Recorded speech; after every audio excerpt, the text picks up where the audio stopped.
Moja katika bishara kubwa ambayo muttaqina watakutana nayo na wataikuta wanapoingia katika safari ya akhira.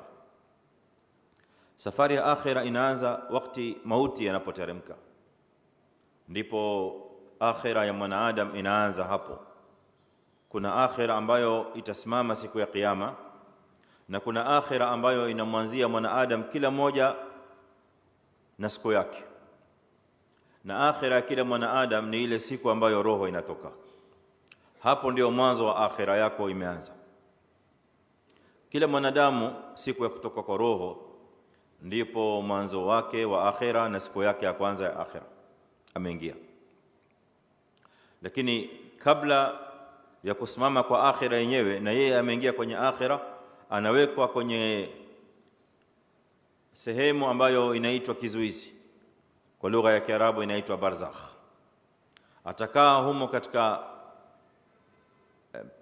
sehemu ya barzakh mpaka isimame akhira ambayo Allah subhanahu wa ta'ala ameikusudia kwa siku anayojua yeye jalla jalaluhu.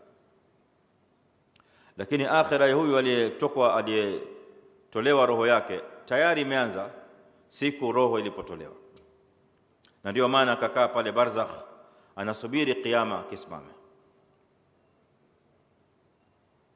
kwa maana kwamba roho zikitolewa za wanadamu, siku roho ikiregeshwa ni ile siku ambayo akhira tayari imesimama. Kila aliyefariki anaingia katika maisha ya barzakh kama aliyelala, lakini ni maisha mengine tofauti na usingizi wa kulala huu tunaolala katika maisha ya kidunia. Siku roho ikiregeshwa kwa mwanadamu ni siku ya kiyama. Kwa hivyo fahamu ya kwamba roho ikitoka, siku ikiregeshwa, roho ile inaregeshwa hali ya kuwa ni kiyama, kipo tayari na unafufuliwa kutoka kwenye makaburi. Sasa muttaqin bishara yao inaanza kuanzia pale roho yao inapotolewa, yani hiyo ndio akhira yao pale inapoanza, mwanzo wa akhira. Na bishara wanayopata muttaqin wakati wanapoingia katika akhira, wakiwa hapa duniani wanaelekea kwenye safari ya akhira, wameingia kwenye safari ya akhira. Bishara yao inapatikana katika kule kutolewa kwa ile roho. Inatolewa vipi? Allah subhanahu wa ta'ala tuambia katika Qur'an kwamba muttaqin roho yao inatolewa hali ya kuwa wao wako katika hali ya uzuri, na roho zile vile vile zinatolewa kwa uzuri, na zinatolewa na malaika walio wazuri wa Allah subhanahu jalla jalaluhu. Hii ni bishara ya muttaqin katika safari yao ya akhira ya kwanza. Allah tuambia jalla jalaluhu, kadhalika yajzi Allahu almuttaqin alladhina tatawaffahumul malaikatu tayyibin. Hapo ndio mahalu shahid, alladhina المتقين الذين تتوفاهم الملائكة طيبين. متقين ambao siku ya kutolewa kwa roho zao zitatolewa katika hali ya uzuri. Malaika watakuja kuzitoa zile roho katika hali ya uzuri, na uzuri wa kutolewa kwa roho maana yake zitatolewa kwa ulaini, na zitatolewa kwa rifq, zitatolewa kwa upole na kwa utaratibu.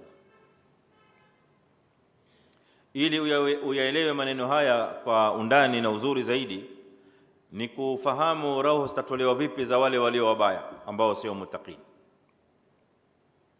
ambao sio wachaji Mungu.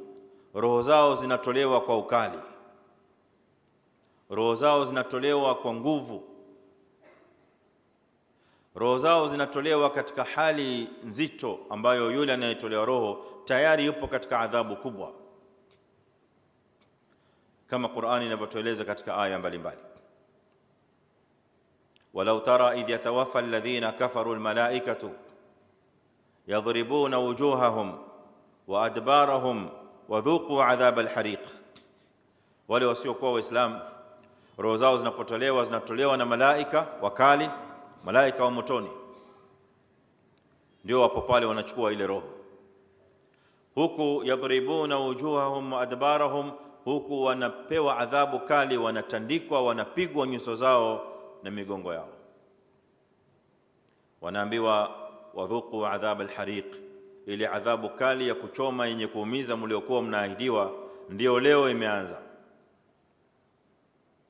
Na wale wengine wabaya wote roho zao zinatolewa katika hali ngumu, hali nzito. Yani ile kutolewa kwa roho yenyewe ni adhabu tayari imeanza. Ndio maana wacha Mungu Allah subhanahu wa ta'ala akatubashiria katika Qur'an, tatawaffahumul malaikatu tayyibin, hali ya kuwa katika hali ya uzuri na hali ya upole na hali ya unyenyekevu na hali ya utaratibu.